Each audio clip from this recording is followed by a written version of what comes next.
MP Magunta Srinivasulu Reddy TDP ముఖ్య నేతలతో భేటీ అయ్యారు. ఒంగోలులోని ఆయన ఆఫీసులో ఈ సమావేశం జరిగింది. టీడీపీ ముఖ్య నేతలకు అల్పాహార విందు ఇచ్చారు మాగుంట. ఈ సమావేశానికి ఒంగోలు పార్లమెంట్ పరిధిలోని అన్ని నియోజకవర్గాల టీడీపీ ఇన్ఛార్జీలు పాల్గొన్నారు. 2 రోజుల్లో టీడీపీలో చేరనుంది మాగుంట శ్రీనివాసులరెడ్డి కుటుంబం. ఈ క్రమంలో నియోజకవర్గ టీడీపీ నేతలతో ఆయన సమావేశమయ్యారు. వచ్చే ఎన్నికల్లో కలిసికట్టుగా పనిచేయాలని వారంతా కూడా నిర్ణయం తీసుకున్నారు.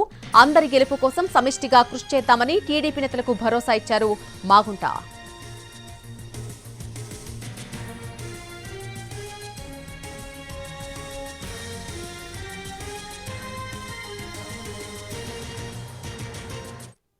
తెలుగుదేశం పార్టీలో చేరేదానికి మా కుటుంబం సంసిద్ధంగా ఉన్నది. అందుకు మాగుంట శ్రీనివాసరెడ్డి, నేను, మా అబ్బాయి కూడా.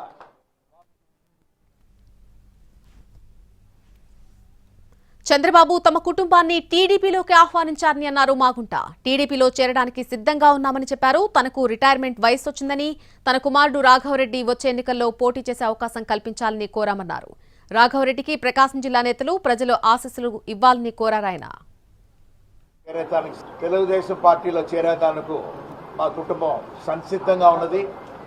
అందుకు మాగుంట శ్రీనివాసరెడ్డి, నేను, మా అబ్బాయి కూడా మాగుంట రాఘవరెడ్డి కూడా ఈ పార్టీలో కూడా చేరి వారి అనుమతితో ఎప్పుడు ఏ రోజు పార్టీలో చేరాలనేది వారు సూచించిన తర్వాత ఎక్కడ ఏ ప్రాంతంలో పార్టీలో చేరితే కూడా బాగుంటుంది అనేది వారు ఆలోచించి చెప్తారు. కాబట్టి ఖచ్చితంగా ఆ రోజు మేమంతా మాగుంట కుటుంబ అభిమానులు, మాగుంట కుటుంబ శ్రేయోభిలాషులు అందరూ కూడా ఆ రోజు పార్టీలో కూడా చేరేతానికి సంసిద్ధంగా ఉన్నామని మరొకసారి మీకు అందరికి కూడా తెలుపుకునే దాని కొరకే ఈరోజు ఇక్కడ అందరూ కూడా కలుపుకోవడం జరిగింది.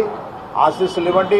మా తనయుడు మాగుంట రాఘవరెడ్డిని కూడా ఆశీర్వదించమని మిమ్మల్ని అందరూ కూడా కోరుకుంటూ, ఈరోజు వచ్చిన పెద్ద నాయకులందరూ కూడా నేను ఒక రిటైర్మెంట్ లాగా ఏంటంటే తీసుకునే దానికి ఒక వయసు వచ్చిందని ఆలోచించి పెద్దలు చంద్రబాబు నాయుడు గారితో కూడా చెప్పడం కూడా జరిగింది. మా తనయుడు మాగుంట రాఘవరెడ్డి ఈసారి ఎన్నికల్లో కూడా పోటీ చేసేదానికి ఒక అవకాశం కలిగించమని వారిని కూడా కోరటం కూడా జరిగింది. కాబట్టి ఒక నిర్ణయాన్ని, మంచి నిర్ణయాన్ని మీ అందరికి కూడా చెప్పి సంతోషమైన వాతావరణం. కాబట్టి ఈరోజు ముఖ్య నాయకులందరూ, జిల్లాలో ఉన్న వాళ్ళందరూ మా ఇంటికి వచ్చి గౌరవించినందుకు వారందరికీ కూడా మరొకసారి హృదయపూర్వకంగా కూడా నమస్కారాలు.